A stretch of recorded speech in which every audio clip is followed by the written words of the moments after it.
Boa tarde. A polícia confirmou a morte de mais uma pessoa na operação no Jacarezinho. Agora são 29 os mortos na ação mais letal da história da polícia do Rio de Janeiro. Só 4 mortos foram identificados. E ainda, metade dos brasileiros com mais de 80 anos ainda não recebeu a segunda dose da vacina contra a Covid. 11 capitais pararam a aplicação da segunda dose por falta de Coronavac. A União Europeia assina o maior contrato de fornecimento de vacinas do mundo. Mais de 160 pessoas ficam feridas em Jerusalém, num confronto entre palestinos e policiais de Israel. Uma explosão mata 25 e deixa 50 feridos perto de uma escola na capital do Afeganistão.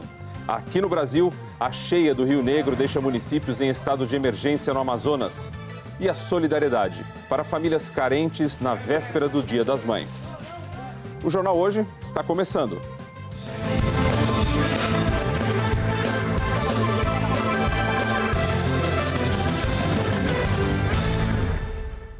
A Polícia Civil do Rio de Janeiro acrescentou no final desta manhã mais uma morte ao saldo da ação na favela do Jacarezinho, a mais letal operação policial da história do Rio. Segundo a polícia, foram mortos, além do inspetor de polícia André Frias, 28 criminosos. Mas quase 48 horas depois do fim da operação, os nomes de todos ainda não foram divulgados. A Polícia Civil não explicou se a 29ª pessoa foi um corpo encontrado apenas agora na favela ou se é um ferido na ação policial de quinta-feira que não resistiu e morreu hoje. Pelo segundo dia seguido, o Instituto Médico Legal amanhece com fila. Hoje as famílias se queixaram da demora em liberar os corpos de parentes. Dizem que é um sofrimento prolongado. Pelo menos 6 mortos devem ser enterrados hoje à tarde. O Ministério Público acompanha os trabalhos de reconhecimento. Quer saber se houve abuso policial. O patrulhamento foi reforçado hoje de manhã nos acessos da favela do Jacarezinho. Não há tiroteios há quase 48 horas, mas os moradores dizem que os efeitos do confronto ainda estão por toda a parte. Essa aqui é uma farmácia das farmácias mais tradicionais que tem aqui na comunidade. Olha a porta. Só que são marcas de tiro. Dessa última operação, na verdade, da chacina, e também de outras. O comércio sofre muito quando tem operação policial aqui na comunidade de Jacarezinho. E assim segue a manhã do morador aqui da comunidade de Jacarezinho. A noite de ontem teve protestos no Jacarezinho e na porta da cidade da polícia, de onde partiu a operação. Os manifestantes pediam apuração rigorosa e ações do Estado que defendam a vida dentro da comunidade. A Polícia Civil confirmou a identidade de 3 mortos até agora. Os 3 tinham prisão decretada. A denúncia do Ministério Público, que levou à operação, reproduz fotos de redes sociais. Richard da Silva, Rômulo Oliveira e Isaac Pinheiro respondem por tráfico e aparecem armados. Os outros não tiveram a identidade revelada, mas a polícia garante que eram bandidos e que estavam armados. Os antecedentes criminais até agora não foram divulgados. Moradores relataram que houve execução durante a ação policial. Uma mãe diz que testemunhou um dos suspeitos sendo executado no quarto da filha de 8 anos. Por volta de umas 8 e pouca da manhã, um milioso invadiu a minha casa. Como eu moro na comunidade, não tenho como botar pra fora, entendeu? Já estava baleado, ferido, e logo assim atrás chegou as polícias. Nisso eles entraram.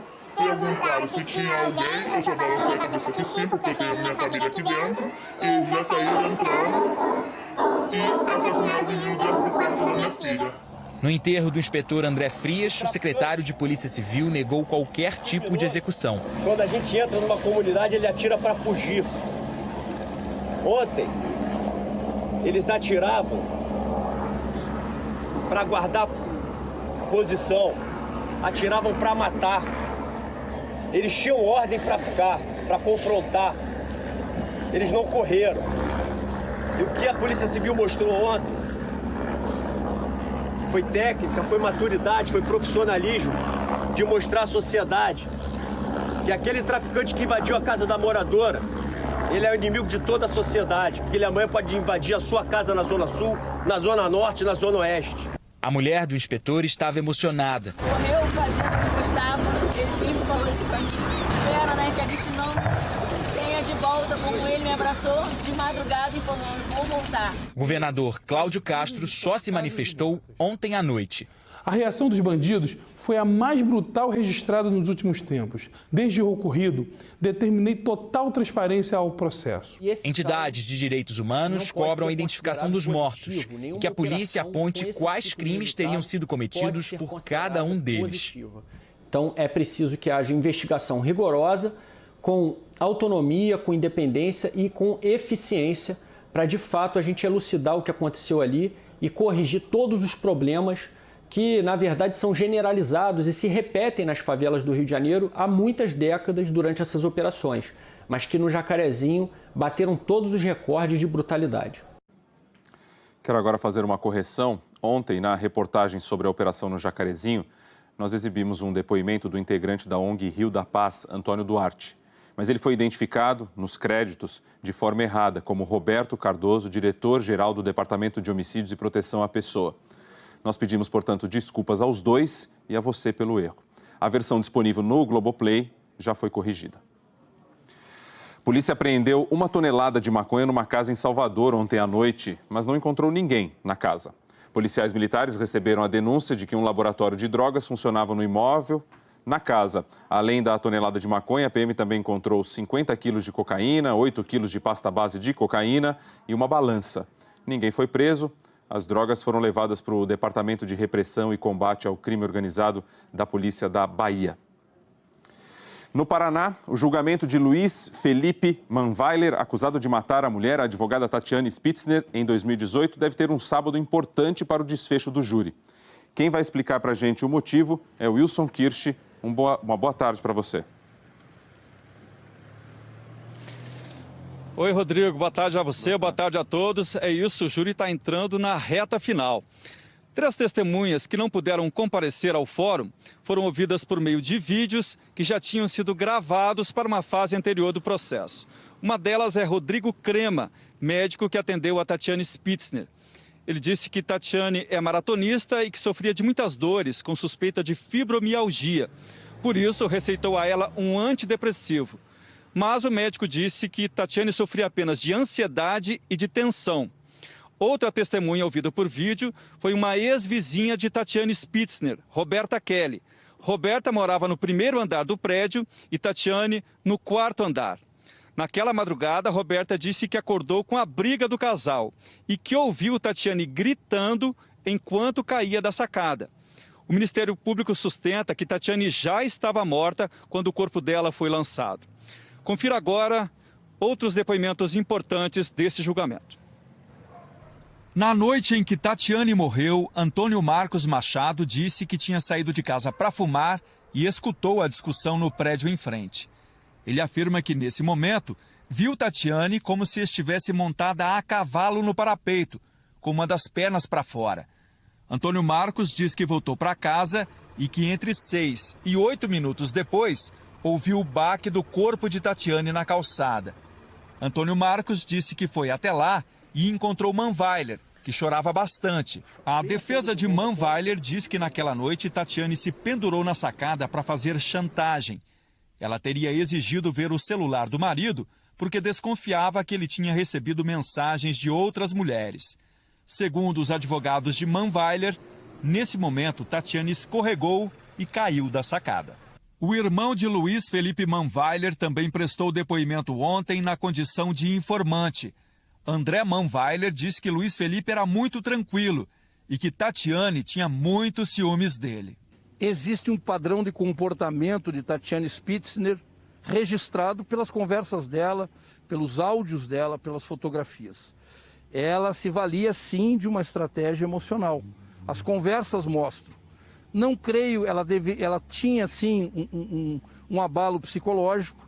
Os advogados da família de Tatiane negam que ela sofresse de depressão e mostraram mensagens de celular em que Luiz Felipe a tratava com ofensas e palavrões. A acusação sustenta que depois de ser agredida várias vezes, como mostram as câmeras de segurança, Tatiane foi asfixiada dentro do apartamento por Manweiler, que então jogou o corpo pela sacada. A tese da defesa, em caso de crimes de feminicídio, é tentar descredibilizar a própria vítima. Isso ficou nítido, dizendo que a vítima fazia chantagens ou era uma estrategista emocional. Isso diante dos olhos da família da vítima. Eu acho isso triste, eu acho isso desnecessário e, além de tudo, irrelevante. Agora à tarde vão ser ouvidos 2 assistentes técnicos, um perito em inteligência de perícia e um professor de medicina legal. Se esses trabalhos avançarem, é provável que o réu, Luiz Felipe Manweiler, também seja interrogado ainda hoje. E a gente segue acompanhando tudo aqui, Rodrigo. Claro. Obrigado, Wilson Kirsch. Uma boa tarde para todos, viu? 4 pessoas ficaram feridas na explosão de um botijão de gás em um restaurante em Belém, hoje de manhã. Câmeras de segurança registraram o acidente. Uma das pessoas feridas é a cozinheira do restaurante. De acordo com o Corpo de Bombeiros, o imóvel ficou com a estrutura abalada e a área agora está isolada. Vamos ver agora a evolução da pandemia no Brasil. Segundo os dados divulgados no boletim de 8 da noite de ontem pelo Consórcio de Veículos de Imprensa, 2.217 pessoas morreram. No total, são 419.393 mortes no país por causa da doença. Agora, o número de casos em 24 horas, 78.337 novos casos, diagnósticos confirmados. Com isso, o Brasil passou dos 15 milhões de casos desde o começo da pandemia. Agora são 15.087.360. Você já está vendo aqui a média móvel de casos, que passou a registrar um leve aumento, 3%, ainda dentro do limite da estabilidade. Temos aqui, então, 60.200 novos casos por dia na média. Média de mortes também permanece estável, 2.158, como a gente vê aí na tela, uma redução de 15%. No mapa dos estados agora, a gente vai ver a situação da pandemia. Apenas um estado tem alta na média de mortes, Roraima, com 22%. 11 estados estão em estabilidade, você vê em amarelo no mapa. Em azul, com queda na média móvel de mortes, são 14 estados e o Distrito Federal. As maiores reduções em Rondônia e Goiás em destaque. O estado de São Paulo entrou hoje numa nova fase de transição com menos restrições. A gente vai conversar com a repórter Thaís Lucchesi. Mostra pra gente o que muda. Temos a Thaís Lucchesi pra gente aqui em São Paulo? Com as informações. Agora sim, Thaís, está num restaurante, né? Tem mudanças no horário para restaurante, para comércio, véspera de Dia das Mães. Conta pra gente como é que está a situação aqui em São Paulo nesta nova fase. Uma boa tarde para você.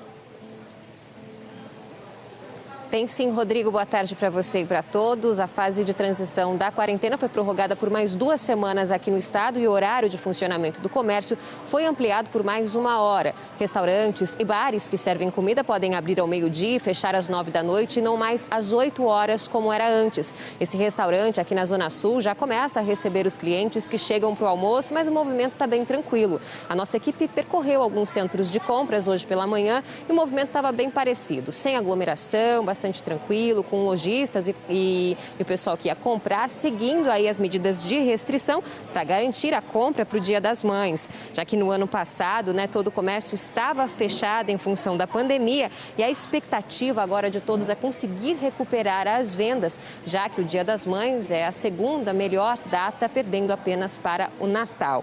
Essa fase de transição ela foi ampliada, mas o toque de recolher em todo o estado de São Paulo ele segue mantido, das 9 da noite até às 5 horas da manhã. E aqui na capital continua valendo também o rodízio de veículos no mesmo horário, das 9 da noite até às 5 horas da manhã. Rodrigo. Obrigado, Thaís Lucchesi. Uma boa tarde aí para todos.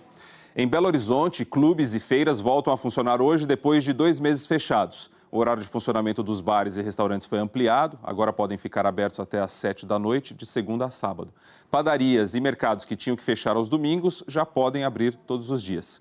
A Prefeitura diz que as medidas são para ajudar o comércio no Dia das Mães. Desde o começo da pandemia, o lockdown já foi decretado 4 vezes na capital mineira. E em Fortaleza, este é o primeiro final de semana sem lockdown desde março. Agora sim, com a Aline Oliveira. Aline, uma boa tarde para você. Ficou esperando um pouquinho aí, me perdoe, mas agora as informações de Fortaleza. Conta pra gente o que muda. Uma boa tarde. Olá, Rodrigo, boa tarde para você e para todos. Olha só, a principal mudança é que agora o comércio tem autorização para funcionar aos fins de semana, mas com horário reduzido. O comércio de rua onde nós estamos agora, ele pode funcionar das 10 da manhã às 3 horas da tarde, ou seja, até daqui a pouquinho. O mesmo vale para restaurantes e também para barracas de praia. Já as lojas de shoppings e praças de alimentação, elas podem funcionar de meio-dia às 5 horas da tarde, mas apenas com 40% da capacidade. Todas essas atividades, elas tinham autorização para abrir durante a semana e agora podem reabrir também nos fins de semana. O decreto atual que está em vigor, ele manteve o toque de recolher das 7 horas da noite às 5 horas da manhã. Aqui em Fortaleza, a taxa de ocupação dos leitos de UTI em hospitais públicos está em 87%. O Ceará já registrou desde o início da pandemia mais de 700 mil casos de Covid-19 e 18.429 pessoas morreram por causa da doença. Rodrigo. Obrigado, Aline Oliveira. Uma boa tarde. Os números que você acaba de dizer têm a ver com o que a gente vai tratar agora. As autoridades sanitárias alertam que a retomada das atividades econômicas, essa retomada ela deve observar sempre a curva de infecção pelo novo coronavírus. A véspera do Dia das Mães deixou ainda mais lotado este já bem concorrido Centro Popular de Compras na Zona Sul. Nas ruas e nas lojas, lotadas de promoções e de gente. Vamos procurar alguma coisa para levar tanto para minha esposa como para minha mãe também. Hoje, em mais uma etapa de flexibilização da economia no estado, o comércio e os serviços estão autorizados a funcionar por 15 horas diárias. Você vê que o pessoal estava precisando mesmo, né? De estar gastando, de estar dando uma volta, respirando de novo, né? Médicos e cientistas têm receio que essa reabertura seja interpretada pela população como um sinal de que a pandemia está sob controle. A gente sempre diz que as medidas restritivas, elas devem ser curtas e rigorosas. E o Brasil segue fazendo essas medidas longas e flexíveis. Abre, reabre, abre um pouquinho, reabre um pouquinho. Essas medidas longas e flexíveis estão destruindo a saúde pública brasileira e estão destruindo a economia do país também. Apesar da queda de casos e mortes por Covid nas últimas semanas, os números ainda permanecem estacionados num patamar muito alto. Só para efeito de comparação, morrem em média todos os dias no país 2.158 pessoas, praticamente o dobro de julho do ano passado, pior momento da pandemia em 2020. Marcelo Gomes, pesquisador em saúde pública da Fiocruz, diz que a ligeira melhora nos índices nem de longe significa que o país saiu de uma situação crítica, ainda mais com um percentual tão baixo de brasileiros já vacinados. A gente não pode tomar um momento completamente calamitoso como a base de referência, né, para o momento atual. Não é, porque esse pico de agora realmente foi muito extremo. Depende de ações conjuntas dos governos, da iniciativa privada e dos indivíduos lá na ponta. Os últimos estudos relacionados ao novo coronavírus no país têm mostrado uma mudança no perfil de mortes em relação ao ano passado, com um crescimento cada vez maior de óbitos entre os jovens.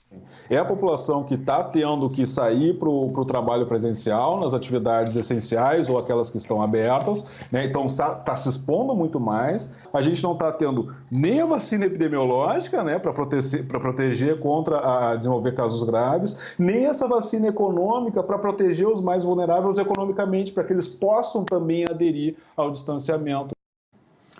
No começo desta edição, nós falamos sobre a operação no Jacarezinho, na zona norte do Rio. A Polícia Civil do Rio informou agora há pouco que a 29ª morte, confirmada hoje mais cedo, é de uma pessoa que foi socorrida com vida na quinta-feira e estava hospitalizada. A identidade não foi divulgada. A seguir, metade dos idosos com 80 anos de idade ou mais ainda não receberam a segunda dose da vacina contra a Covid no Brasil. A União Europeia fecha o maior acordo do mundo para o fornecimento de vacinas da Pfizer. Colombianos voltam a protestar contra as reformas propostas pelo governo.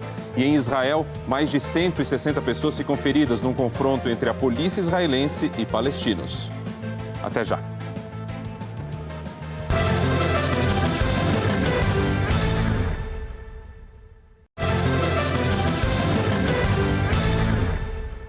Metade da população brasileira com 80 anos de idade ou mais ainda não recebeu a segunda dose da vacina contra a Covid. É o que mostra uma pesquisa da Universidade de São Paulo e da Universidade Federal do Rio de Janeiro. A manhã fria de sábado em São Paulo teve movimento intenso nesse posto na zona sul da capital. A dona Lourdes foi uma das primeiras a chegar. Eu cheguei às 7 horas, né? Acho que umas 7 horas. E aí fiquei na fila e esperou para chegar as doses das vacinas, né? A Maria Lúcia também tomou a primeira dose. Muita emoção e muito grata. Agora vou para o trabalho feliz da vida. Até agora, a imunização no Brasil é feita com vacinas de 3 laboratórios: Butantan, Fiocruz e Pfizer. E todas são aplicadas em 2 doses. Só assim elas garantem toda a proteção contra a Covid-19. Mas hoje, 11 capitais não estão aplicando a segunda dose de Coronavac por não ter vacinas. Mas muita gente que tomou a primeira dose não apareceu para tomar a segunda. Pesquisadores da Universidade de São Paulo e da Universidade Federal do Rio de Janeiro, que estudam a execução do Plano Nacional de Vacinação, afirmam que a imunização é preocupante, especialmente entre os mais idosos. Metade das pessoas com 80 anos ou mais só tomou a primeira dose. Os 3 estados que menos aplicaram a segunda dose nessa faixa etária foram Ceará, com 39% do público-alvo vacinado, Alagoas e Pernambuco. Já Tocantins, Roraima e Piauí foram os que mais aplicaram a segunda dose. Na faixa etária de 60 a 69, que começou há pouco tempo na maioria dos estados, a imunização com a segunda dose é ainda menor. 6% no Espírito Santo, 7% em Rondônia e 9% no Ceará, Mato Grosso, Piauí, Rio Grande do Sul e São Paulo. Os que mais vacinaram essa faixa etária com a segunda dose são apenas os estados de Roraima e Amazonas. Para um dos professores da pesquisa, o número de idosos que não tomou a segunda dose é muito alto. Houve um início tardio da vacinação no Brasil. Não há campanhas nem busca ativa para resgatar quem não tomou a vacina. Os serviços de saúde, as prefeituras precisam convocar novamente, facilitar e garantir o acesso de quem não tomou a segunda dose, seja porque não compareceu mesmo tendo tomado a primeira ou não teve acesso ainda à vacinação. A Maria Cristina, de 62 anos, tomou a primeira dose hoje e sabe que ainda precisa aguardar a segunda para estar completamente imunizada. Agora com a vacina continua igual.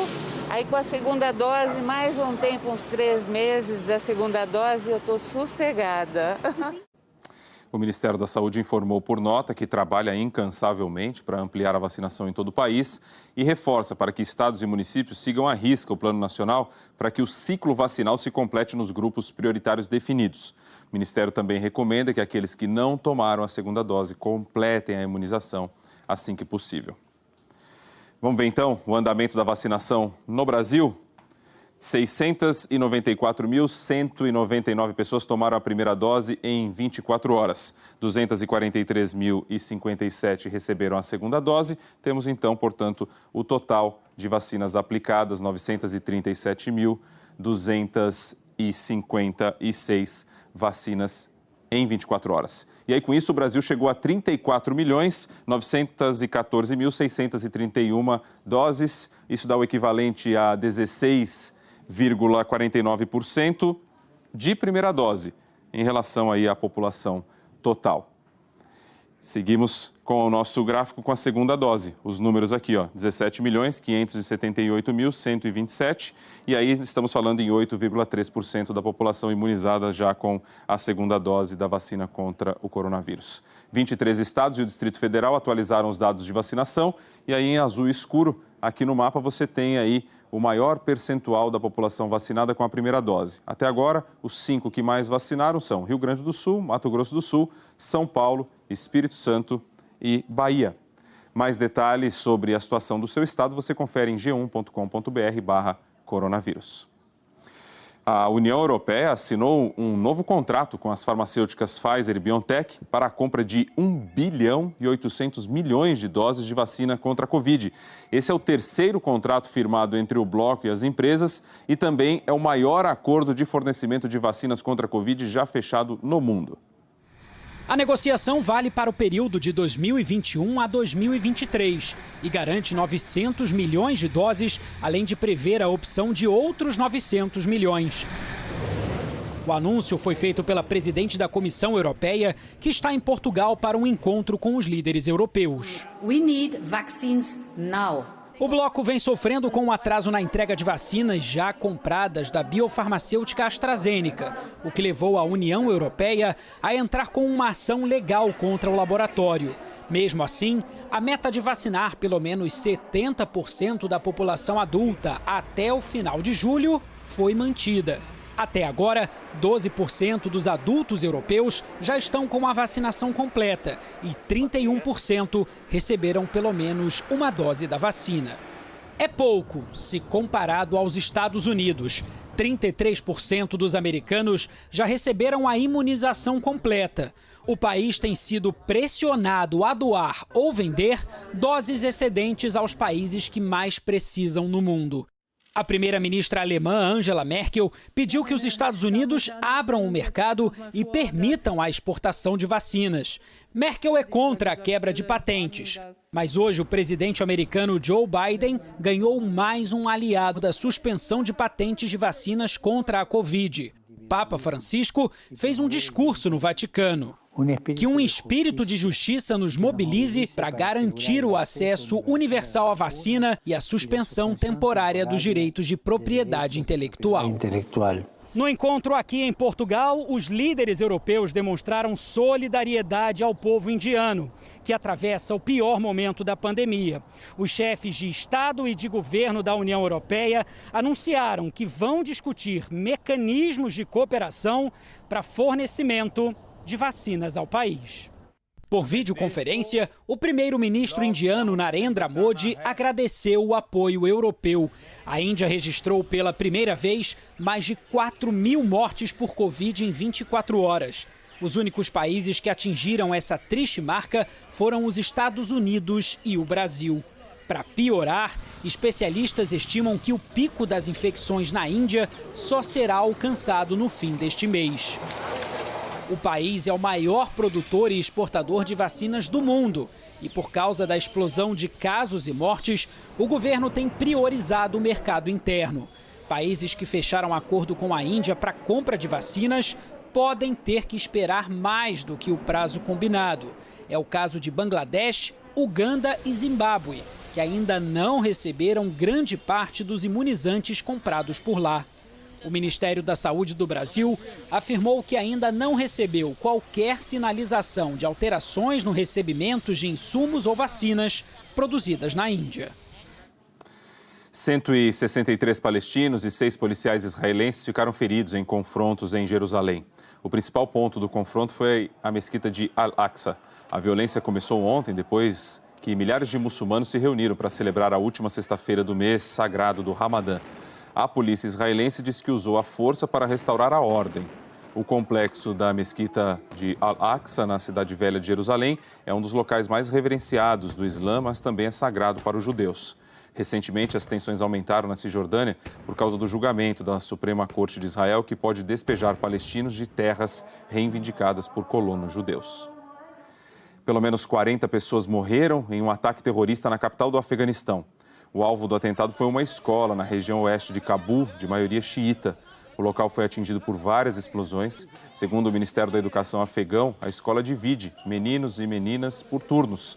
A maioria das vítimas eram alunas que deixavam ali o local depois do horário dedicado às meninas. Nenhum grupo assumiu a autoria do ataque. Manifestantes voltaram às ruas na Colômbia contra reformas propostas pelo governo. A estátua de um conquistador espanhol foi derrubada ontem em Bogotá. As manifestações começaram contra um plano para aumentar os impostos sobre as vendas. A proposta já foi cancelada, mas agora os manifestantes têm outras demandas, como a suspensão da reforma da saúde. O Grupo Observatório de Direitos Humanos diz que 36 pessoas morreram nos protestos desde a semana passada e chamou a violência policial de alarmante. A seguir, a cheia histórica do Rio Negro deixa bairros de Manaus debaixo d'água e coloca cidades do Amazonas em estado de emergência. A previsão do tempo para todo o país com a Anne Lotterman e a ação de solidariedade para garantir o mínimo na comemoração de amanhã do Dia das Mães. JH volta já.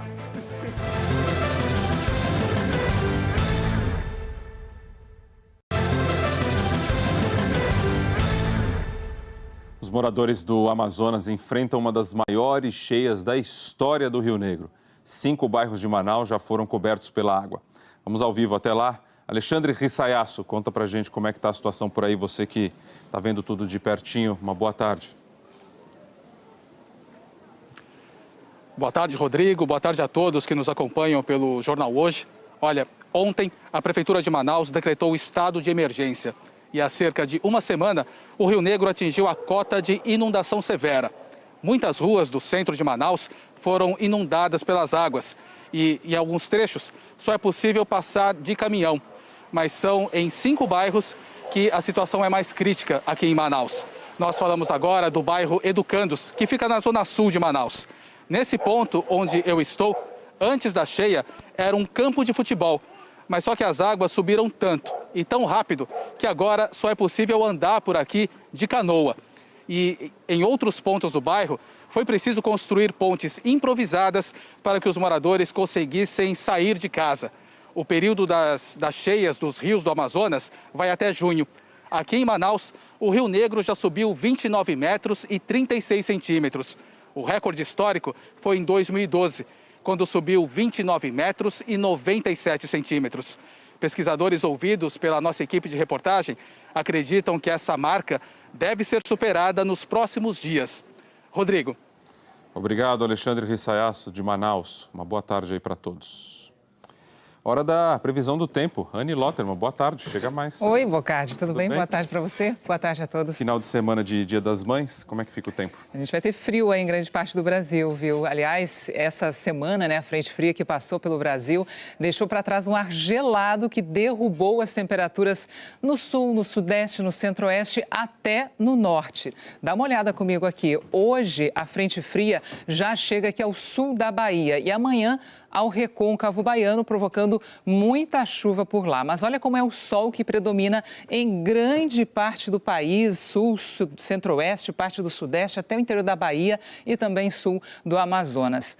Vamos dar uma olhadinha agora nas câmeras, porque o tempo ficou firme, com muito frio e pouco vento, acabou ajudando a formar geada. Hoje cedo, olha só, foi assim que os campos amanheceram branquinhos lá em São José dos Ausentes, na Serra Gaúcha, onde a sensação de frio era de menos 2,5 graus. Amanhã não tem mais previsão de geada, mas o dia pode começar com nevoeiro em toda essa parte mais escura aqui do nosso mapa. Toda a região sul, interior de São Paulo, uma grande área, até também Mato Grosso do Sul. Atenção, portanto, com as estradas. E repare como o frio chegou até o norte. Na terça-feira, a temperatura em Rio Branco chegou aos 33,4. Aí começou a cair.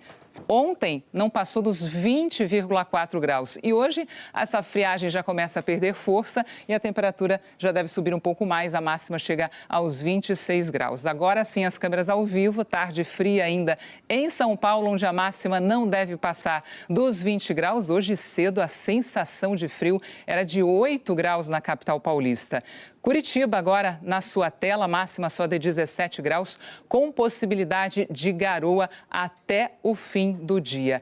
Cuiabá, que teve uma semana fresquinha, Rodrigo, essa semana inteira, hoje a máxima é de 25 graus, ou seja, até Cuiabrasa, que todo mundo chama, se rendeu a esse frio todo, né? A brasa não está tão quente por lá. Não está, não. A galera fica torcendo para quem gosta para ficar, mas não dura muito, né? Pois é, em Cuiabá principalmente não dura muito, né, Bocardi? Olha só, aqui no nosso telão eu separei justamente essa evolução da temperatura nos próximos dias. Ela vai subir, chega aos 32 graus na terça-feira, no domingo 28, na segunda 30 graus e não tem nada de chuva. Olha o nosso ícone aqui do sol, nem nuvem deve ter por lá. Vai ser o sol bombando mesmo. Amanhã, o Dia das Mães, vai ser com sol e tempo firme em toda a região sul, centro-oeste, boa parte do sudeste, até o interior da Bahia, sul do Tocantins e sul do Amazonas também. Na área verde é onde tem previsão de chuva e ela continua em parte do Nordeste, principalmente no norte. Ela vai ser volumosa em Salvador. Atenção, 50 milímetros é muita água. Em Manaus, a chuva vai continuar forte, máxima de 28 graus e com isso os rios vão continuar subindo. E em Vitória já choveu muito de ontem, hoje cedo, de madrugada, e amanhã essa chuva pode ser forte novamente com máxima de 26 graus. Máxima de 30 graus em Campo Grande e Goiânia, 27 em Belo Horizonte, 34 graus em Palmas e 28 em Aracaju. Nas últimas 24 horas, choveu no Rio de Janeiro quase o normal do mês inteiro. O normal é 70 milímetros e nessas 24 horas choveu 57 milímetros. Amanhã ainda tem previsão de chuva fraca, máxima de 25 graus, mas hoje ainda pode chover forte no Rio. As medidas restritivas contra a Covid mudaram, as praias foram liberadas no fim de semana e feriados, mas o tempo está mais fechado, mais nublado e acaba ajudando a evitar as aglomerações. Com o céu nublado, as praias acabam ficando aí mais vazias, né? Que bom, pelo menos o tempo está ajudando, né? E o mar bem agitado também, exatamente, né? com a passagem da frente fria acabou deixando o mar bem agitado também, viu, Bocardi? Obrigado, viu? Bom fim de semana. Feliz Dia das Mães, Obrigada. mamãe Anne. Obrigada. Bom domingo para você. Obrigada, Bocardi. Amanhã é Dia das Mães, então, e neste sábado de véspera das celebrações, uma ação de solidariedade tenta garantir o mínimo às famílias que mais precisam. Para quem dedica a vida ao próximo, não importa a distância. O Davi saiu de Goiânia para Belo Horizonte só para ajudar. E mesmo com a pouca idade, ele já sabe o que muita gente leva uma vida inteira para aprender. É um prazer meu ajudar as pessoas, eu me sinto alegre, esse daí é o meu lazer. O Davi se juntou à Central Única das Favelas para dar comida a quem tem fome. Para eles, isso é uma missão de vida. E para 60 mil pessoas, o resultado desse time sincronizado será um presente de Dia das Mães. É como se fosse um estádio cheio, lotado. 60 mil pessoas vão ter o que comer a partir desse final de semana. O que está acontecendo aqui se tornou na maior ajuda humanitária do estado de Minas Gerais. A CUFA começou com uma meta inicial de arrecadar 100 toneladas de alimento e, surpreendentemente, houve uma mobilização muito maior do que a gente esperava da sociedade. Estamos chegando a 400 toneladas de alimento. Todos os alimentos arrecadados começaram a ser entregues nesse sábado a mulheres em situação de vulnerabilidade social. As doações foram trazidas para o Gigante da Pampulha, onde lideranças comunitárias puderam retirar as cestas básicas. Hoje, o Mineirão é o endereço da solidariedade. O gramado, por onde já passaram ídolos do esporte, recebeu neste sábado símbolos de resistência e força.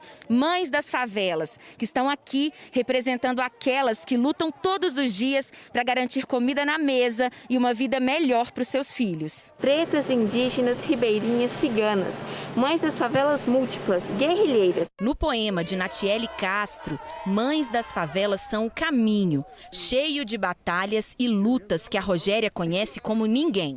Mãe da favela é tudo, porque é com a resistência que a gente faz acontecer a história. Eu dedico essas flores a todas as mães sabarenses, as mães de Minas, as mães do Brasil, as mães negras, as mães solos, sabe? As mães que resistem todos os dias para fazer que nossos filhos sejam pessoas dignas, puras, fortes e cheios de sabedoria e amor.